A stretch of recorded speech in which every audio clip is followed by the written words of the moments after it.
Oui, bonjour à tous. J'espère que nous pouvons commencer. Tout le monde est bien connecté.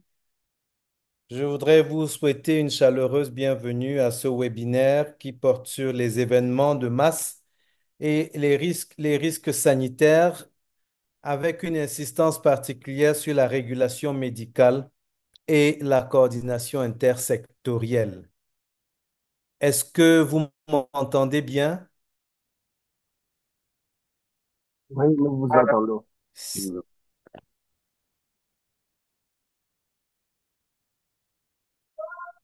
Voilà, donc sans plus. Est-ce que vous pouvez confirmer qu'on m'entend bien? Je Oui, 5 confirme. sur 5. Oui, oui, on Oui, vous entend. Ben voilà, ok.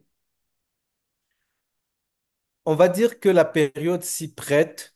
Nous sommes en plein, justement, nous sommes en pleine période péri-électorale, on va dire ainsi. Et à cette occasion, Monsieur le ministre de la Santé publique a activé un système de gestion d'incidents relatif justement à cette période, compte tenu du type de risque auquel nous sommes susceptibles de faire face à la fois pendant la période préélectorale et la période qui suit la proclamation des résultats, et ce jusqu'à la prestation de serment du président entrant. Ceci est une illustration en réalité d'événements de masse, et il y en a plusieurs autres, il y en a plusieurs types qui nécessitent justement notre attention, qui nécessitent l'attention des experts. Et cet après-midi, nous avons justement une bonne brochette d'experts qui discuteront avec les participants différents aspects de la question spécifique de la régulation médicale et de la coordination intersectorielle dans le cadre de la prise en charge des événements de masse et des risques sanitaires qui y sont attachés.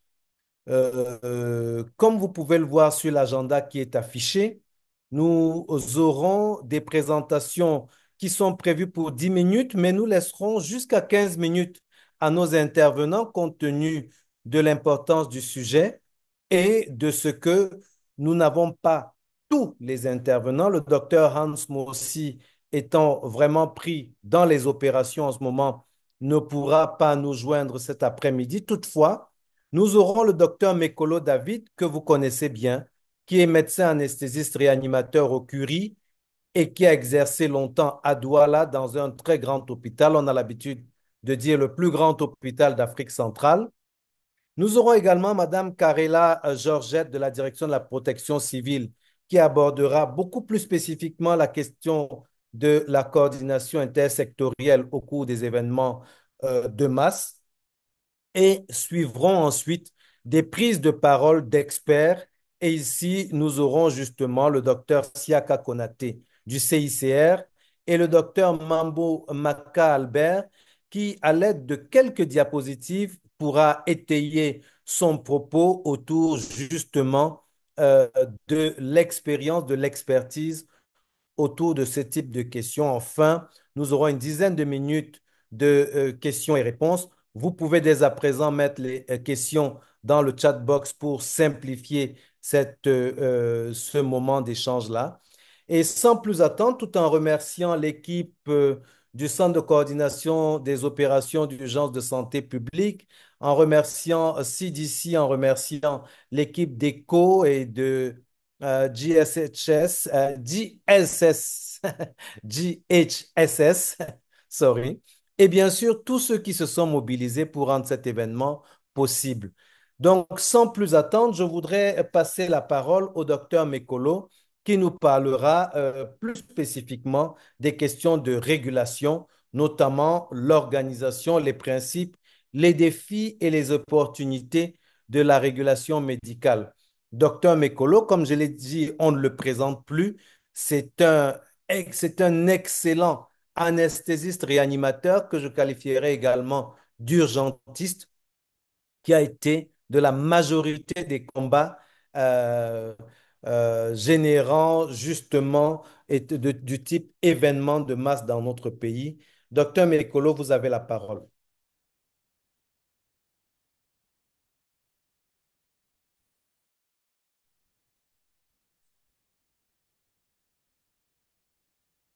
C'est bon, ça va. Ok. Merci, professeur, de me passer la parole. Bonjour à tous, bonjour à toute l'assistance. C'est pour moi un plaisir d'être dans ce webinaire et j'aimerais partager avec les différents participants l'expérience que nous avons pu avoir généralement au niveau de la catastrophe des Zika et du COVID-19 à Douala. Donc, en fait, mes propos vont s'articuler selon le plan ci-après, une introduction des généralités, définition des acteurs impliqués. Et après, nous allons quand même faire le cas de l'expérience, de l'exemple des Zika, de la gestion du COVID-19 et également nous aurons une conclusion après avoir parlé des défis et des perspectives. D'accord. Ce que nous savons quand même, c'est que le Cameroun est sujet à plusieurs catastrophes, genre accident de la voie publique, catastrophes naturelles, épidémies. Et présentement, nous voyons tout ce qui se passe tout autour. Nous voyons tout ce qui se passe autour du contexte post-électoral.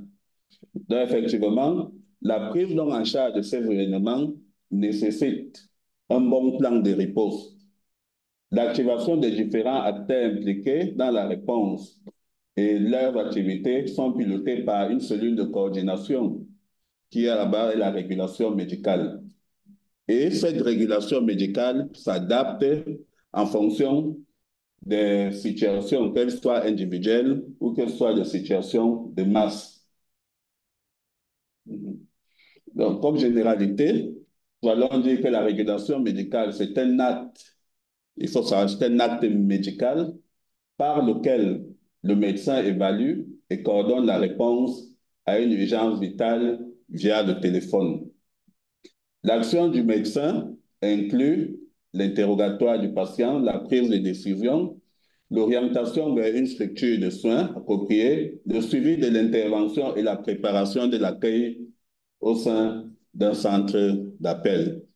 Donc, ce qui signifie que généralement, tous ces événements-là devraient concerner un ensemble d'individus et un ensemble de stratégies et un ensemble une coordination pour que les choses soient véritablement bien faites.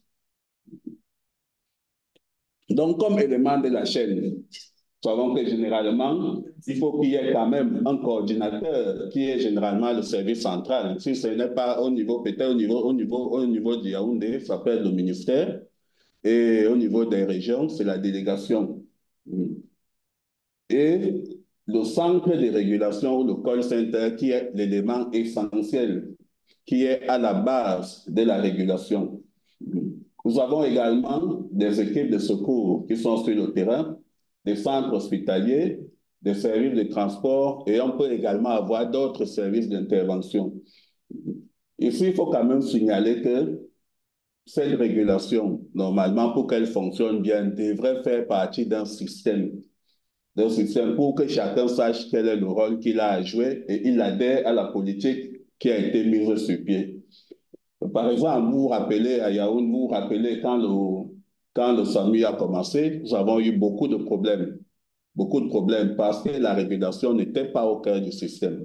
Il y avait des centres hospitaliers dans lesquels vous alliez, ils ont confisqué le SAMU tout simplement parce qu'on disait qu'on n'a rien à foutre avec vous.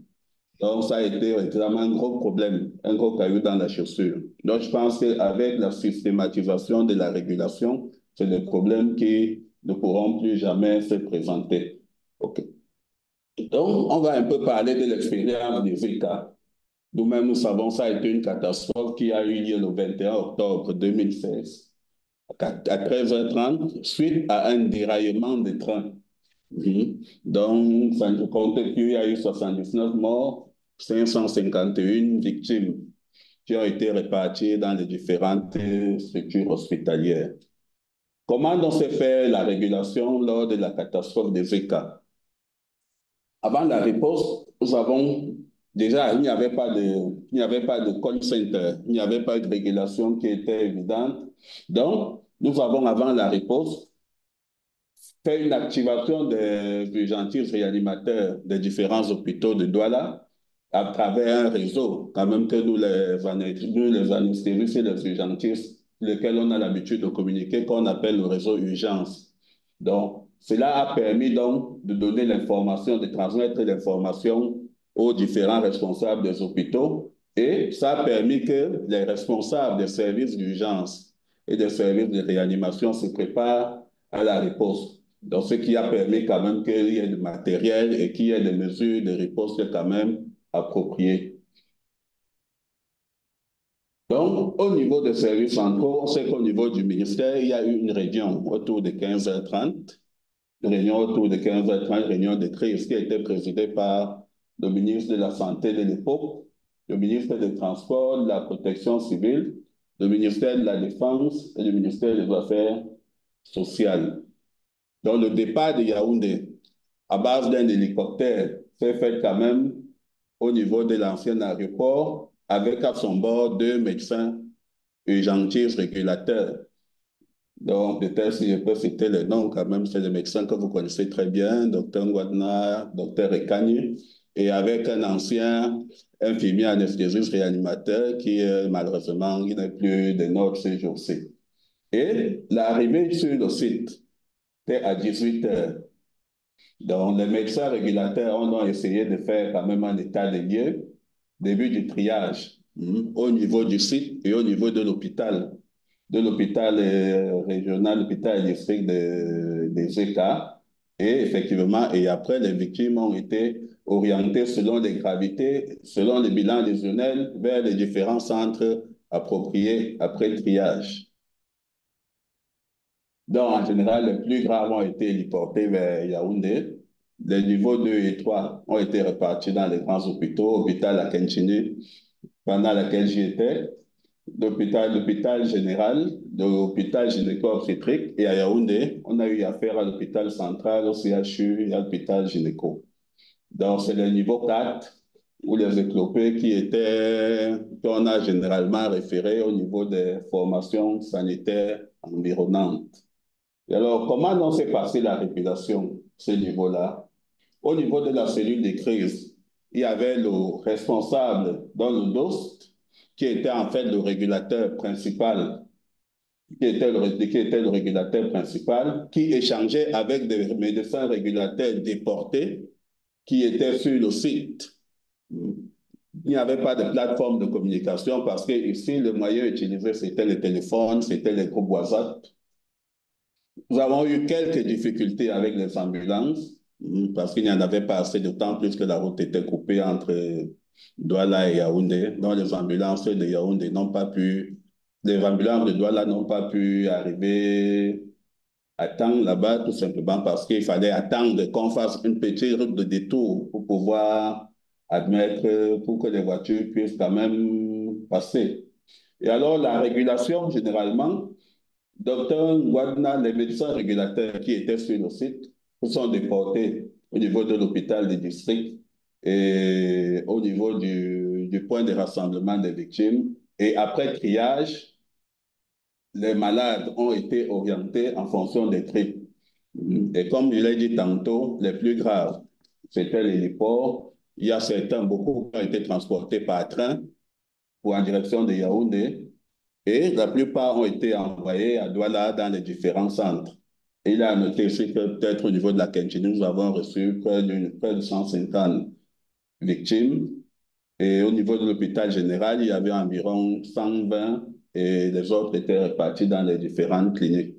Donc ici, vous voyez qu'il y a la notion de régulateur déporté. Donc ça veut dire que sur le site d'action, sur le site d'action, il y a des médecins qui jouent un rôle de régulateur sur le site d'action et qui communiquent avec le régulateur principal qui peut saisir également les différents centres hospitaliers ou bien les différents moyens lorsque cela pose un problème. Donc, ça a été en fait là l'expérience l'expérience des ECA. Nous n'avons pas de centre d'appel, nous avons dû improviser des mesures pour pouvoir bien gérer. Et heureusement que ça s'est bien déroulé. Donc, l'autre expérience, c'est celle du COVID-19 à Douala. D'abord, vous savez, la prise en charge a commencé au niveau de l'hôpital à Quintini. Parce qu'avant la riposte gouvernementale, avant la riposte au niveau des services centraux, l'hôpital La Quintini avait été désigné comme centre de prise en charge, point focal COVID. Donc là, effectivement, vous savez, avec l'esprit de panique qui existait au niveau de l'époque et du fait que les gens ne connaissaient pas la maladie, donc sur l'organisation du conseil Job, qui est l'ancien EG, donc nous avons mis en place une task force COVID de La Quintini. Au départ, la régulation était assurée par le point focal. Et alors, vous imaginez un point focal avec une nouvelle épidémie que personne ne connaît. C'était environ 300 coups de fil par jour au minimum. Et donc, vous pouvez comprendre. C'était le mot de tête à répétition. Donc, compte tenu donc de ce problème-là, que le point focal ne pouvait pas assurer à lui tout seul la régulation, parce qu'effectivement, il y avait des inquiétudes, il y avait des appels pour des formats, pour des renseignements. Aucun centre à Douala ne prenait en charge la COVID, donc ce qui fait que tous les collègues, lorsqu'il y avait des malades envoyés, ils étaient obligés d'appeler le point focal. Lorsqu'il y avait des tests, les demandes d'examen ou les demandes de dépistage, de dépistage, donc c'était toujours le point focal. Et que vous pouvez imaginer le nombre de coups de fil qu'ils recevaient par jour. Donc c'était véritablement la catastrophe. Mais néanmoins, quand même, pendant ces 3 jours à une semaine, ça a été quand même une petite organisation qui a quand même porté ses fruits. Et effectivement, avec la task force, dont le directeur a instauré, le professeur Ndioka à l'époque a instauré un système de rotation des médecins qui se faisait toutes les 12 heures. Et effectivement, ça a quand même pu alléger la tâche. Donc, le plan de riposte donc, qui a été codé par le ministère de la Santé, dans le littoral, nous avons travaillé avec le délégué, véritablement, qui nous a apporté une bonne pierre à l'édifice. Donc, je profite ici pour saluer le délégué, Dr Mambo Maka, avec lequel nous avons véritablement abattu un travail de titan lors de cette catastrophe-là. Ce délégué, effectivement, qui a été formé dans la gestion de l'incident, nous a mis sur pied un système avec un logiciel, une bonne plateforme qui s'appelle Mamal Pro et qui nous a aidé véritablement à la gestion des cas. Et avant véritablement de mettre sur pied, donc nous avons eu à impliquer tous les services hospitaliers, les médecins urgentistes et réanimateurs, les responsables de centres de prise en charge, les responsables de portes d'entrée qui pouvaient être au niveau de l'aéroport ou bien au niveau du port maritime. Donc, effectivement, cette plateforme, vous voyez un peu le schéma de l'organisation, c'est en fait un schéma qui nous a permis de mieux gérer notre catastrophe parce qu'on a créé un centre d'appel qui était au niveau de l'hôpital d'Edo, un centre d'appel. On avait également un point ambulance qui était logé au niveau de la maison du parti à Douala. Et effectivement, et dans le centre également hospitalier, il y avait des ambulances qui étaient à disposition. Dans le centre hospitalier, notamment à la Quintini et à l'hôpital général.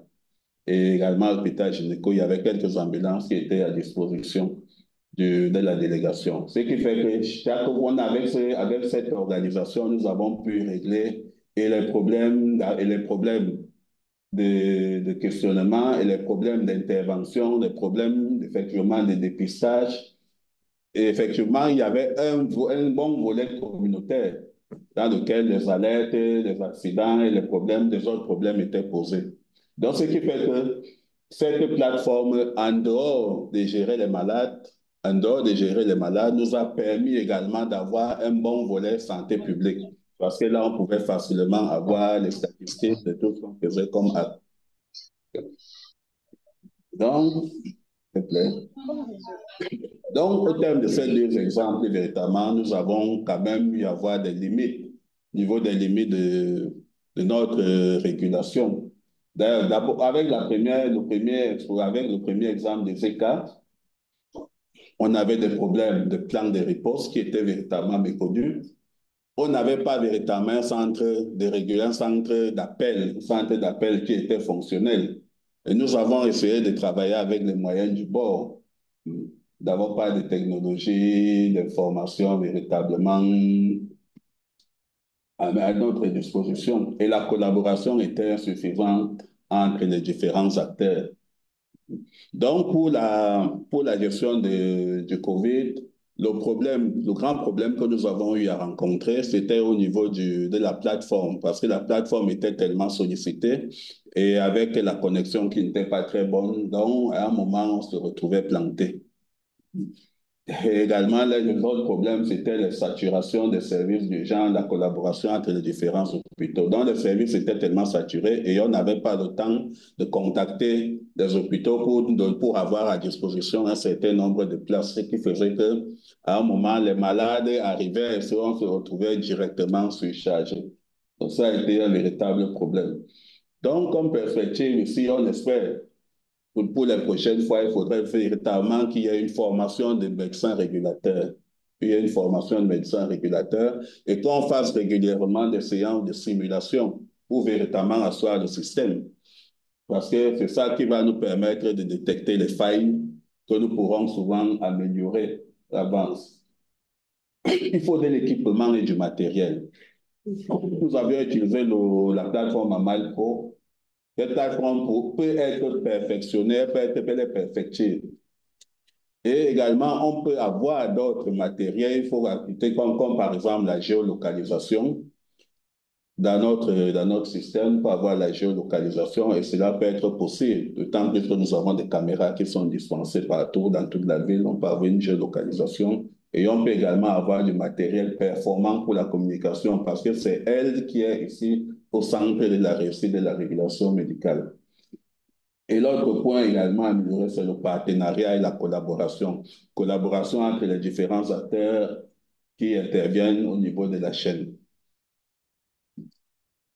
Donc, après, nous allons dire donc, en général, la régulation en cas d'événement de masse est un processus quand même qui est complexe et qui nécessite une planification, une coordination et une communication efficace. Donc, pour ça, il est essentiel de mettre en place des systèmes et des procédures pour garantir une efficacité. Et effectivement, il va falloir également que nous ayons des centres d'écoute qui aient un fonctionnement permanent, parce qu'il ne faudrait pas qu'on active uniquement lorsqu'il y a un événement. Il faut que nos centres d'écoute soient permanents pour pouvoir roder le système. Donc, c'est ça. Je vous dis merci.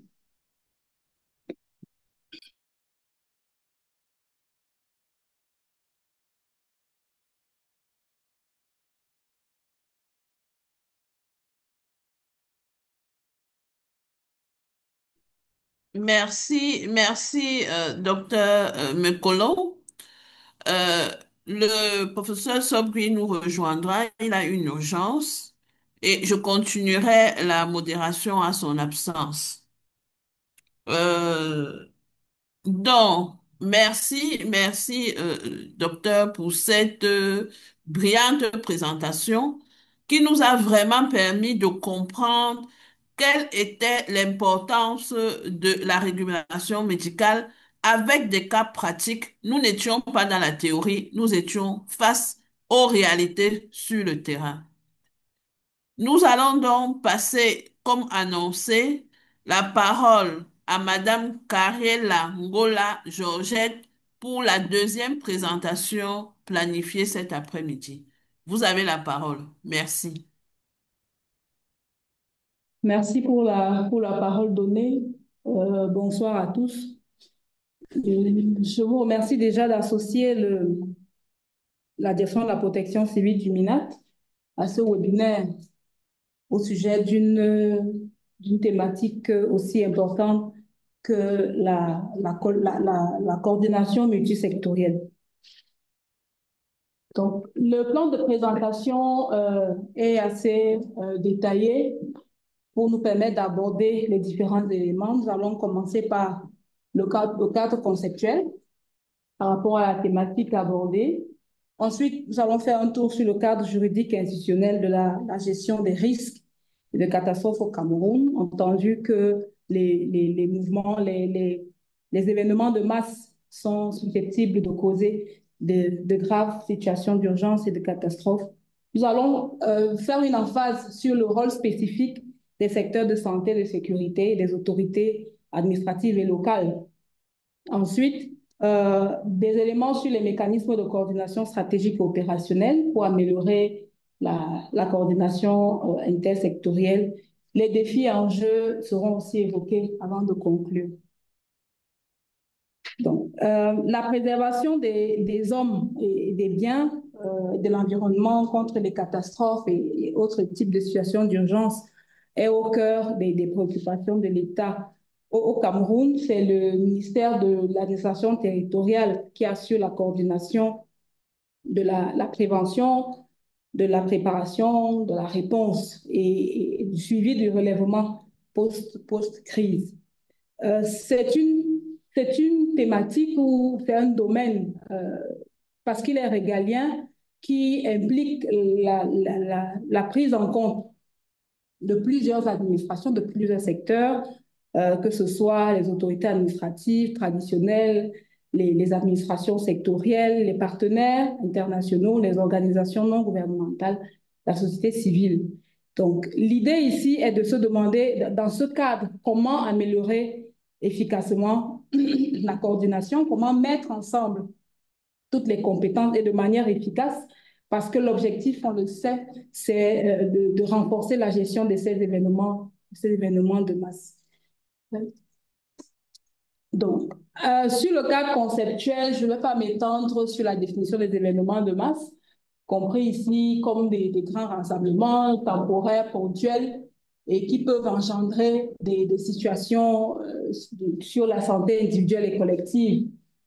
Donc, et dans ce cadre-là, la coordination multisectorielle est perçue comme la façon dont les acteurs de la santé, de l'environnement, de la communication, de la sécurité vont s'organiser, vont collaborer pour juguler les événements qui peuvent surgir au cours de ces grands rassemblements. Donc, la coordination, dans ce sens, peut être administrative et ou opérationnelle, c'est-à-dire qu'il y a des éléments à faire avant dans la planification, dans la structuration des ressources, et les éléments qui doivent être mis en œuvre pendant la réponse en termes de mobilisation aussi des équipes et de réponse efficace sur le terrain.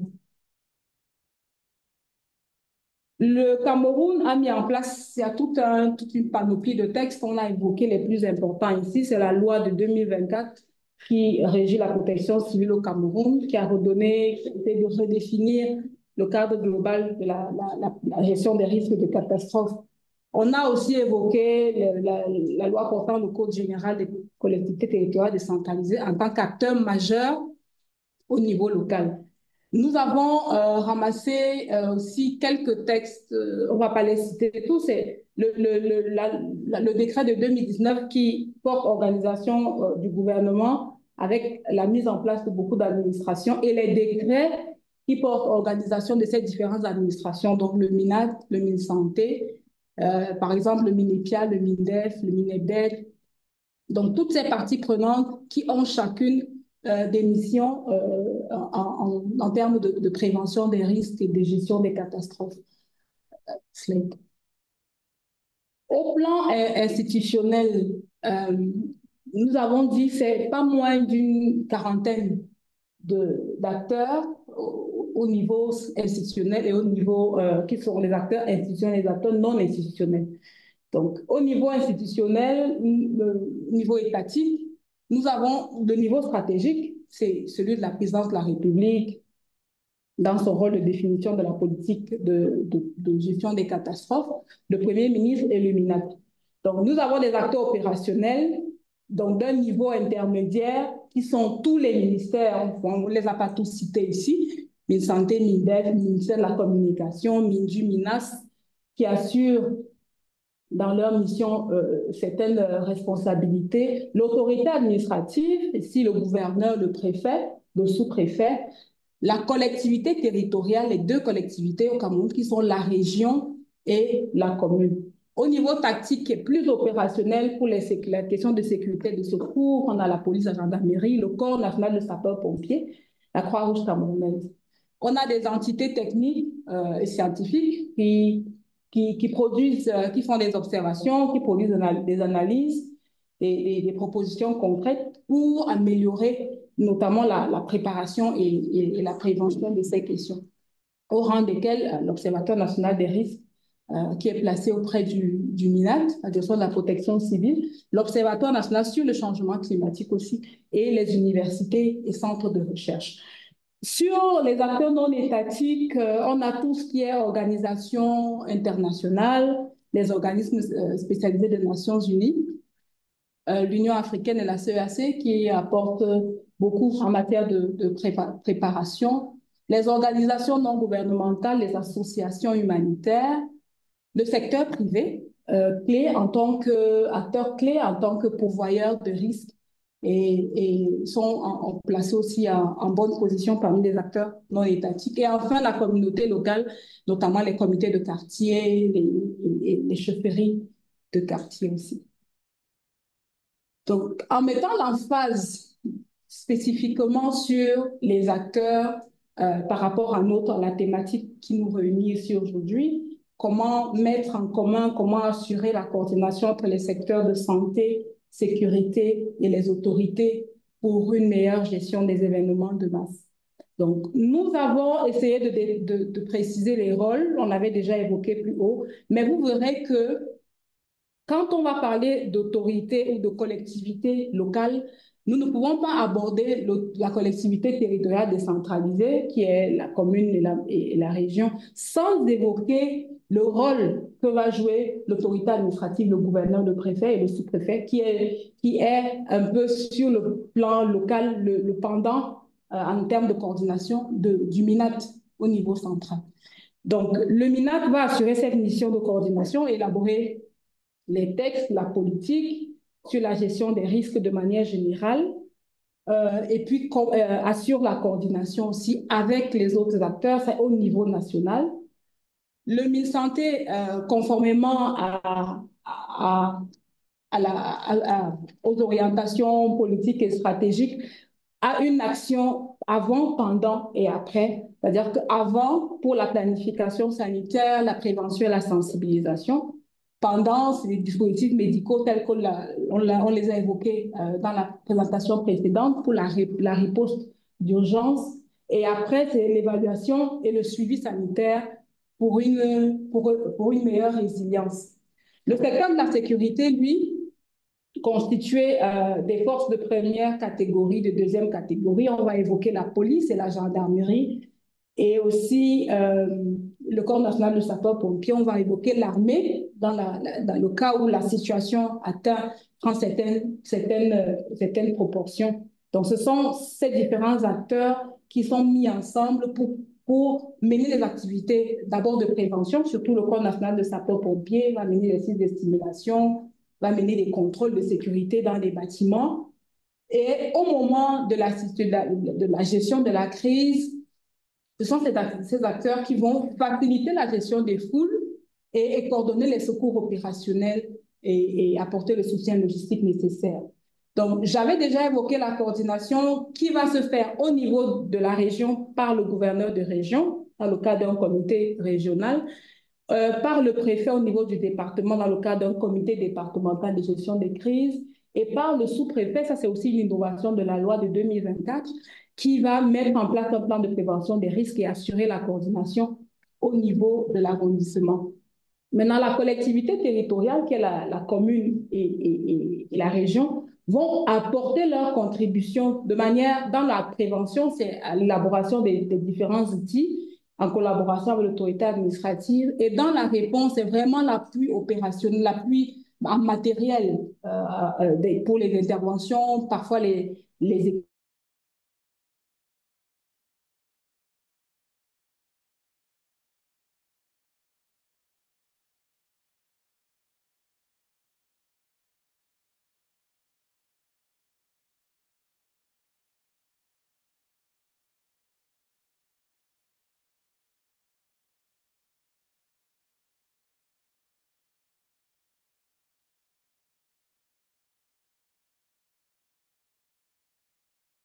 ça c'est sûr parce que les cadres qui existent sont un peu je peux dire, je vais encore dire sectoriels, ils ne sont pas vraiment englobants. Donc, on a besoin de cadres de coordination qui mettent en commun tous les acteurs et qui, voilà, et qui imposent vraiment une démarche ou alors qui donnent le ton pour que tout le monde se sente impliqué dès la prévention et que tous les ministères ou tous les secteurs sachent que les actions qui sont menées ne sont pas faites à part, hein, que toutes ces actions de prévention contribuent à la résilience globale.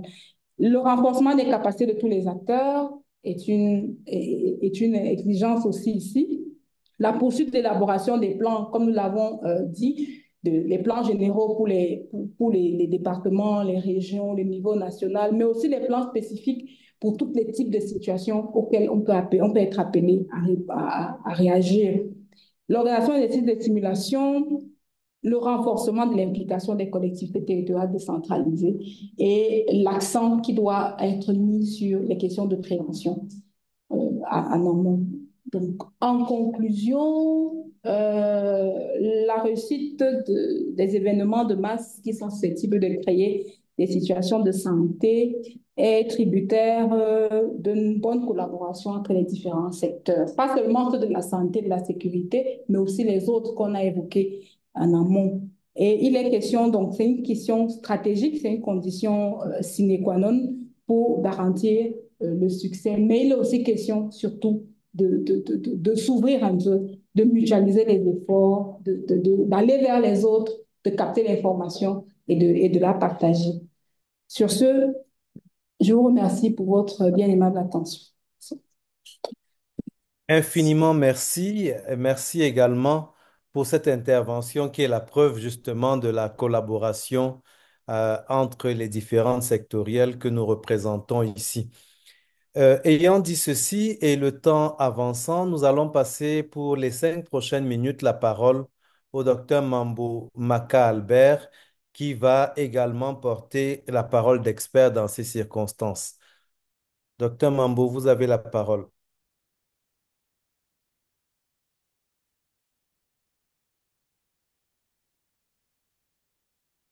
Le micro n'est pas ouvert. Il faut ouvrir votre micro, docteur, s'il vous plaît. Merci beaucoup, professeur. Est-ce que vous me recevez maintenant?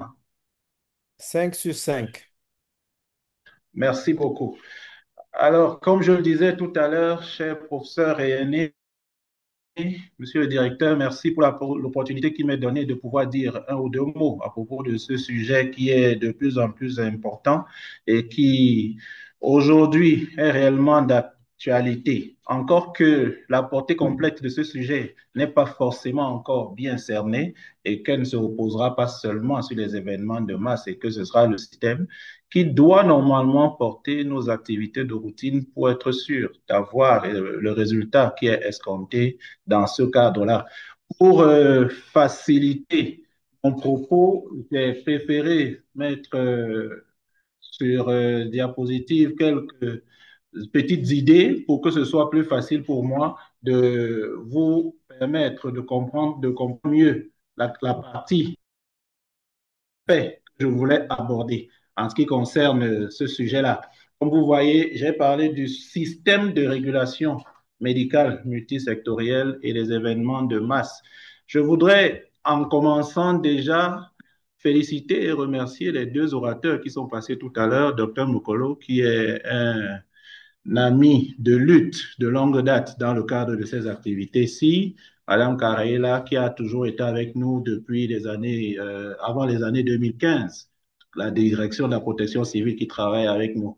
Il est question aujourd'hui, pas de revenir sur tous les aspects que vous avez vus, mais m'appuyer sur ce qu'ils ont dit effectivement, ce que nous avons constaté sur le terrain, pour apporter les aspects, l'aspect gestionnaire. comment est-ce que tout ceci se met en place? Comment est-ce que ça fonctionne? C'est sur la base de nos faux pas et de nos success stories que nous avons pu mettre en route quelques réflexions que nous allons partager avec vous. Quand on parle de régulation, la régulation, c'est la régulation de quoi? Il s'agit de quelle régulation?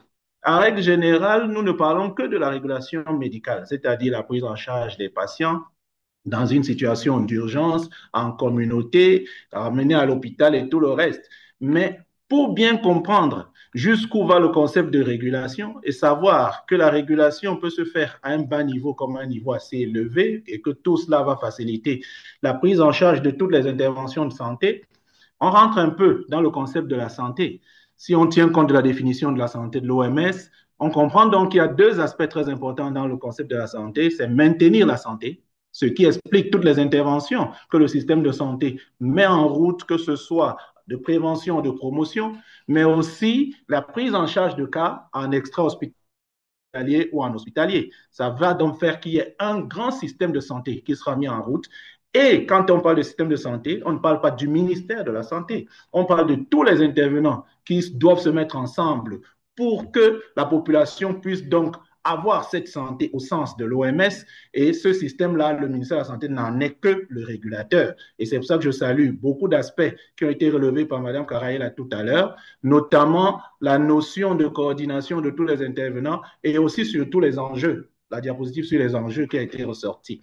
Ce système doit produire beaucoup d'activités, beaucoup d'interventions. Et ce système-là va regrouper beaucoup de structures dans plusieurs sectoriels. Tout de suite, la confusion des rôles, les timings qui sont différents. Est-ce que nous allons les mettre de façon complémentaire? Le plus important, c'est justement d'arriver à ce que tout cela soit complémentaire.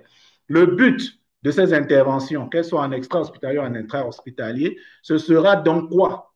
Est-ce qu'il s'agira pour nous à la fin de dire toutes les interventions que nous avons faites ont été bien menées d'après nous du système et faire des rapports et déposer, ou alors est-ce qu'il s'agira de vraiment se rassurer que la population a eu à recevoir de la meilleure façon l'acte que nous avons posé, c'est-à-dire est-ce qu'on tient compte du ressenti réel du patient? Et pour arriver à cela, il faut donc se rassurer de la continuité de l'encadrement sanitaire de la population d'un point à l'autre, que ce soit les interventions, que ce soit les prises en charge, que tout cela qui soit fait dans les sectoriels différents puisse concourir à ce que le patient d'un bout à l'autre soit encadré. Et alors, comment est-ce qu'on peut assurer ceci? Maximiser le ressenti du patient pour qu'on ait une efficacité du système. Tout de suite, il faut mettre sur pied un système de coordination de routine de toutes les structures impliquées. Donc, comme je vous le dis, je ne reviens pas sur tout ce qui a été dit, je m'appuie sur ce qui a été dit pour dire comment est-ce qu'on doit le faire et ce qu'il faut effectivement le faire. Madame Karaïla a parlé de tous les intervenants tout à l'heure, vous voyez que c'est les mêmes que nous sommes en train de citer. Alors, tout de suite, nous comprenons donc le gros défi, c'est celui de mettre tout ce monde ensemble pour arriver au résultat dont je suis en train de parler et faire en sorte que ce système soit cohérent. Et tout de suite, on comprend donc pourquoi on parle de régulation. Parce que le seul moyen de faire que tous ces acteurs puissent faire ce travail-là, que toutes ces entités puissent se mettre ensemble, non pas pour la bonne réalisation des activités, mais pour la satisfaction de la population et atteindre la bonne santé de notre population, il faut qu'il y ait une régulation. Et c'est cette régulation qui va donc aller au-delà de la prise en charge des cas, qui va aller au niveau de toutes les interventions, facilitant ainsi la détection précoce et les interventions précoces. Nous allons comprendre aussi tout de suite que cela va donc nous faire constater quelque chose, que la régulation doit être distinguée de ce que nous appelons le SAMU, qui en réalité est juste une partie de l'unité mobile. Parce qu'en réalité, l'unité mobile dans les interventions dont nous sommes en train de parler, dans la grande régulation dont nous sommes en train de parler, ce sera aussi bien le parc automobile des ambulances, mais aussi des véhicules de liaison, mais aussi des tricycles qui vont gérer par exemple les déchets et tout le reste, mais c'est aussi les motos qui vont gérer par exemple le transport des échantillons ou encore des poches de sang, parce que la population normalement n'est pas censée les toucher. Donc on va corriger la qualité de nos soins, mais en même temps, on sera en train de mettre en cohérence le fonctionnement, mais il sera dans la routine. Et ça va faciliter les choses. Tout de suite, il y aura donc une coordination à distinguer des interventions.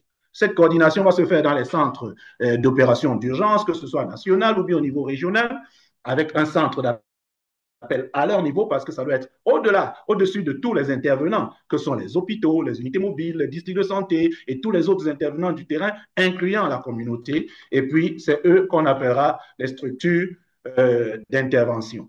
Tout de suite, voilà les leviers qu'il faut vraiment mettre en œuvre. Il faut définir les objectifs, il faut définir les priorités, il faut mettre en place une coordination qui va mettre un cadre de travail qui intègre tous les intervenants, y inclut la communauté, repartir les rôles de façon claire, mettre la logistique nécessaire. Et je suis content de l'intervention de Mme Cariella tout à l'heure qui ressortait que les CDT ont un rôle à jouer parce que sur le terrain, les CDT ne comprennent pas que c'est leur rôle qui est le soutien matériel et financier. Un système gestionnaire très transparent et un financement. Comme je disais, c'est sur la base du système que nous avons mis sur pied que nous sommes arrivés à ces suggestions que nous sommes en train de faire. Tout de suite, si vous avez un système de routine qui réussit à faire tout ce que nous sommes en train de dire, qui régule toutes ces interventions, qui les met ensemble et qui fait participer tous les intervenants de toutes les sectorielles à partir de l'organisation qui se veut au niveau de la présidence de la République en descendant progressivement, comme Mme Caraïla l'a montré, comment est-ce qu'il va être difficile pour nous de faire face aux événements de masse, aux événements, aux incidents majeurs qui pourraient arriver. Tout de suite, c'est, comme on le dit, un système qui va être mis en place pour courir et suivre l'événement. Comme on dit souvent, le système qui gère les incidents ou encore les événements de masse, c'est juste le système de routine qui court. On aura donc un système de routine qui est déjà là, qui met déjà tout le monde ensemble et qui facilite que tout cela puisse se faire. On va juste changer le mode. On va aller d'un mode de veille à un mode d'alerte. Et puis ensuite, si l'événement de masse a un incident majeur, on va aller à un mode de réponse. C'est à peu près le cas que nous avons au niveau de la région de l'Est en ce moment où nous continuons à faire ces expériences-là, où ce SGI existe, gère déjà de façon routinière cette régulation et au moment où on nous a demandé de pouvoir créer un pour le suivi des élections, nous avons juste eu à passer en mode alerte parce que nous savons qu'il y a déjà des regroupements de masse et tous les incidents peuvent arriver à tout moment. Et quand les incidents ont commencé chez nous, lundi passé, nous sommes passés en mode de réponse, ce qui a facilité la collégialité et surtout le fonctionnement du système en mettant en place directement la détection et le déclenchement précoce des interventions. Globalement, c'est comme vous le voyez là, il y a une coordination en haut avec le centre des opérations des urgences, le centre d'appel, mais en bas, il y a les intervenants, toutes les formations sanitaires, tous les autres intervenants, quels qu'ils soient, les entreprises et tout le reste, c'est à ce niveau. Le SAMU lui-même, qui est l'unité mobile sanitaire, et puis l'unité mobile logistique, qui doit être au niveau des intervenants. Et puis à gauche, en bas, c'est ce que le docteur Mekolo a présenté tout à l'heure, je ne reviendrai pas dessus. Mais à droite, vous voyez qu'on a la notion de la surveillance qui se voit aussi Il est à déjà partir du plus de centre 15 d'appel. heures. Je disais, il est 15h01. Donc, J'en ai pour 2 minutes, si vous permettez, monsieur le directeur. J'ai pratiquement fini. OK. OK. Merci. Donc, tout de suite, le système de régulation sera un système de régulation qui doit mener au dernier kilomètre de façon continue les prestations de soins aussi bien en situation normale qu'en situation d'urgence. Et le but sera de lier de façon opérationnelle sur le terrain tous les intervenants. Et vous voyez les activités qui sont là, sont autant bien les activités de coordination et d'intervention. Quand un incident arrive, il devient très facile de pouvoir juste gérer la situation en renforçant le système, en améliorant l'accompagnement de toute la population en ce qui concerne les besoins de santé, en intégrant dans le dispositif la communauté et surtout leur ressenti. Ce qui met ensemble tous les intervenants sous la forme d'opérationnalisation de plans, des procédures et des processus, des SOPs qui facilitent donc le travail dès qu'il y a une urgence. Et nous devons mettre un système gestionnaire, comme j'ai dit, une assemblée générale qui va être sous le gouverneur avec toutes les sectorielles, qui fait une opérationnalisation des stratégies au niveau central, et puis surtout le comité de gestion sous le président du conseil régional qui fait intégrer les CDT dans le système gestionnaire. C'est un grand nombre de personnes qu'il faut mettre sur le terrain, 670 à peu près à l'Est, ce qui entraîne une grosse machine, mais c'est aussi des gros moyens à mettre sur le terrain. Mais surtout, il faut comprendre que ça peut se faire sous forme de cotisation pour les populations qui peuvent aller de 300 francs à 1200 francs par personne et par an pour faciliter le financement et ce serait une bonne source de financement. Voilà un peu les idées que j'ai voulu partager pour faciliter un peu mieux la compréhension de la mise en œuvre du système. Je vous remercie, Monsieur le Directeur, pour votre patience et merci à tous. Merci, merci. C'est une thématique qui vous tient à cœur, on le sait, et on n'est pas surpris justement que vous soyez prolixe sur la question. Merci infiniment de ce partage. Je... L'heure avance, mais nous ne pouvons pas clôturer sans prendre les questions, les interventions des participants. Nous avons une bonne centaine de participants et je ne pourrais pas non plus conclure sans en anglais, on dit acknowledge, reconnaître, voilà, la présence de Madame le directeur de la lutte contre la maladie, les épidémies et les pandémies, par ailleurs coordonnateur du COUSP, Madame le docteur Esso Linda, à qui je voudrais bien passer la parole si elle souhaiterait tout au moins dire un petit mot, une petite salutation à l'ensemble de l'audience. Docteur Linda, vous avez la parole en attendant que dans le chat box ou que les mains levées se signalent.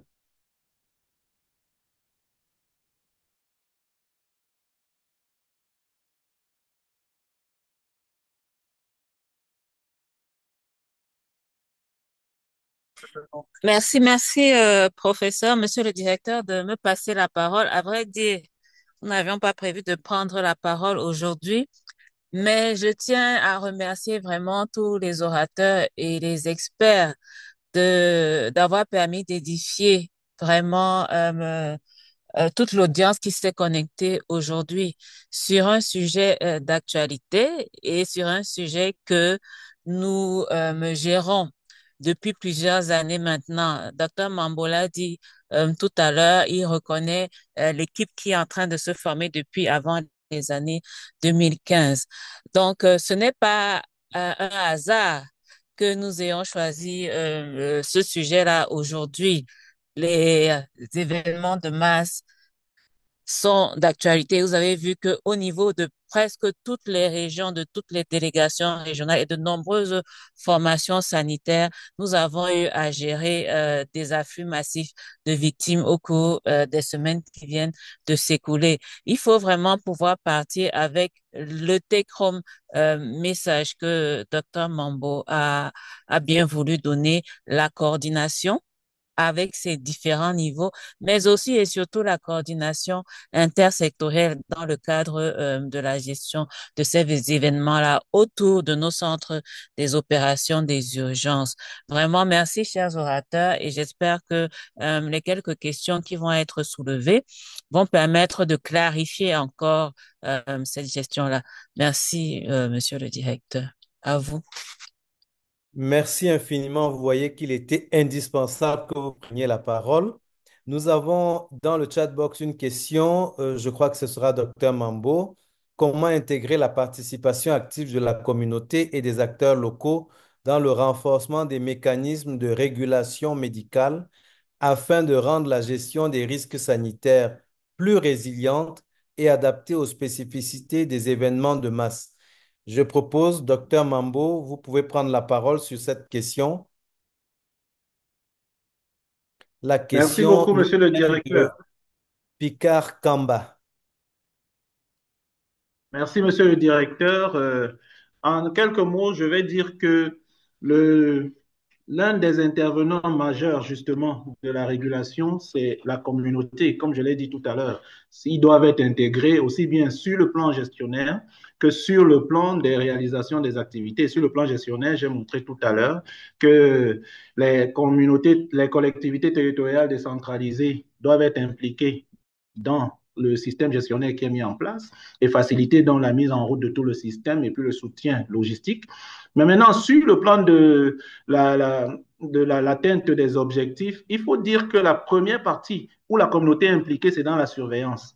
La coordination, la régulation à travers l'acte de surveillance va faciliter que nous intégrions aussi bien les ASC sur le terrain qui pourront facilement passer le coup de fil en cas d'événement. Nous pouvons aussi aller jusqu'à avoir même la participation de la population elle-même qui peut, à travers le 1510, signifier et signaler des événements de santé publique à leur niveau, ce qui permet de gagner en temps et puis pourra facilement faire que nous déclenchions le système de riposte. Mais il faut dire que cela doit s'appuyer de façon sine qua non sur le système de surveillance qui existe déjà.